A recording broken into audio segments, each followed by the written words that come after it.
McKenna thinks they're Nubians, so they get judged too on confirmation. And she was just saying, judged on how certain criteria would be how well they would carry a baby, that kind of stuff. So there's a dairy goat confirmation class, I guess is what it is, right? Or production class?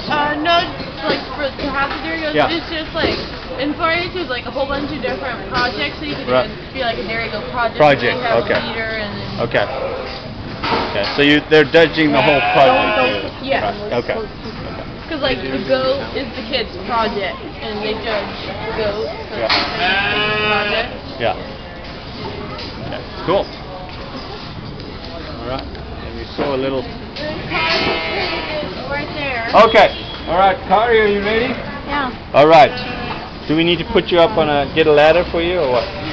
Can you stand up on the thing there? Or you're going to go inside anyway. So come on, get closer, guys. Carry one side of it. Kari, you're going to have to talk really loud. Okay? So you pick things you're going to feed it.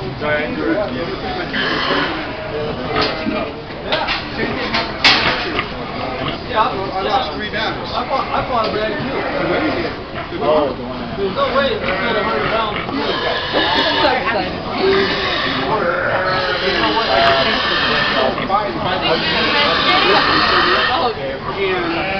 They have the trailers. McKenna, what time do they actually say? Like the regular 4 o'clock. 4 o'clock. Yeah. It opens at 12 on the weekends. Okay. All right, everybody, I need your attention. McKenna's going to give her, basically this is Kari. Kari's going to give her presentation, which is like the one we all do in front of class. So you've got to give her 10 minutes of attention here. It's going to be hard with all this stuff.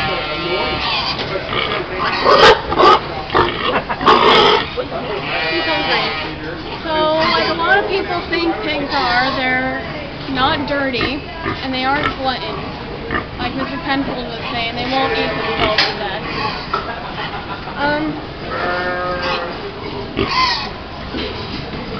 So, crossbred pigs tend to grow a lot faster than purebred, which is what you really want from the market. This is a purebred, and if you bred... Purebred Hampshire, right? Yeah, purebred Hampshire. If you bred this Hampshire, with that York, you would get the blue butt down there. Oh, okay. So Hampshire with the Yorkshire, you get a blue butt. Yeah. With the black hogs and the red hogs, you can see their muscling easier than the white ones. Doesn't necessarily mean that they're more muscled, but so if you want to really, if you want the judge, if you want your pig's muscling to stand out, if you want the judge better, you can prefer to get a red or black hog. But the champion here is white, so just his opinion on that. Hampshire crosses are the most popular breed because they're really fast growing and they're lean and they fast growing and lean. And they're really their muscling is a lot better, like they don't tend to be fatty just from genes. Barrels grow a lot faster than gilts do. If you decide to get a gilt as a project, you have to feed her more protein so that she'll grow faster to catch up with the barrel. Usually if you're growing a barrel, you have to keep them on a diet so that they don't get too big before their slaughter date. Is yours a burrow? Yeah. He weighs almost 300 pounds, which isn't great. He should weigh about 270. And I've had him on a diet for a long time, and he just gains way too fast. So, the ideal market hog should be able to walk freely. If they have a limp, or if they have like short legs, they won't be able to carry their weight nicely. So if they're not walking like freely, then there's something up with like their hips or somewhere in their bones. Is that right? And you don't want that because it won't give them freedom to grow and efficiently. His body and his legs should be square to the ground. His back legs are the most important. You want them straight up and down. If they're leaning inward or out, it doesn't provide enough room for the muscling in the ham. If you have a small ham, that's just, you don't get a lot of ham. That's not what the buyers want. His neck should be short and sturdy. If he picks his head up, you can see the really big muscle right here. Unlike this pig, he has a really long neck. That's not something you want because you can see he's just really long and lean. It doesn't have great muscle.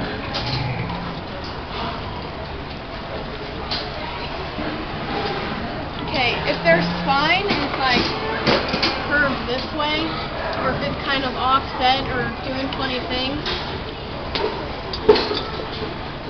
it's not going to give him freedom to grow, and that's all that matters really, is getting them to grow efficiently. So you want to flatten up that back, right? Yeah, you want as flat a back as you can get.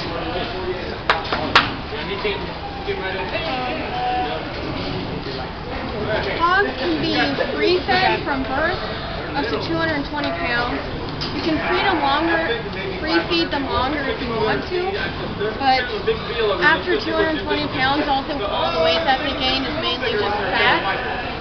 So you want to keep them on a certain protein and crude protein diet,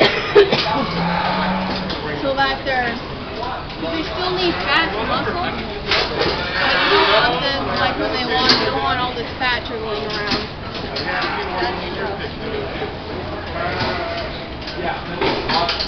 I like that more over there. Yeah. When it's really hot, pigs don't like to eat because the metabolizing of the food just adds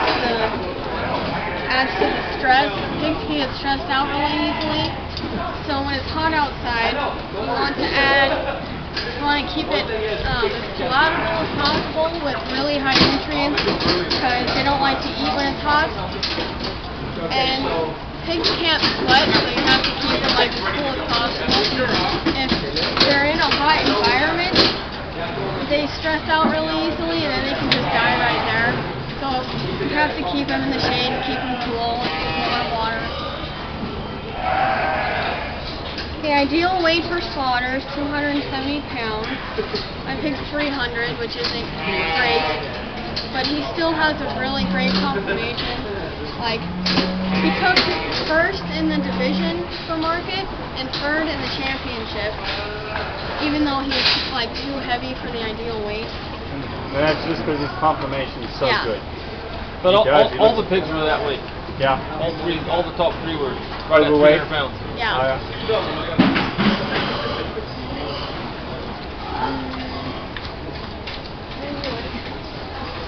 So, I'm pretty sure he takes us at the ultrasound, but right at their 10th rib, which is right around here, they should have 0.8 inches of fat. If it's higher than that, then it just gives you just don't want them too fatty because it's not healthy and it's not what people are looking for. Excess fat is really common in these hogs. If your pig is just really fatty, if his skin moves and jiggles a lot when he walks, you can just fix that by, walking him for about 20 minutes a day. If there's a lot of fat, right here by his elbow or under his jaw, you don't want that either. It just symbolizes that he's just been eating and you haven't been taking care of him and keeping close watch of his diet. And a 270-pound pig will produce an approximate weight of 190 pounds of carcass of meat. So he weighs 300, so you'll get 200 pounds of meat. So about 65 to 70% yield is what they talked about. That's pretty high against other animals. Yeah, that's not bad.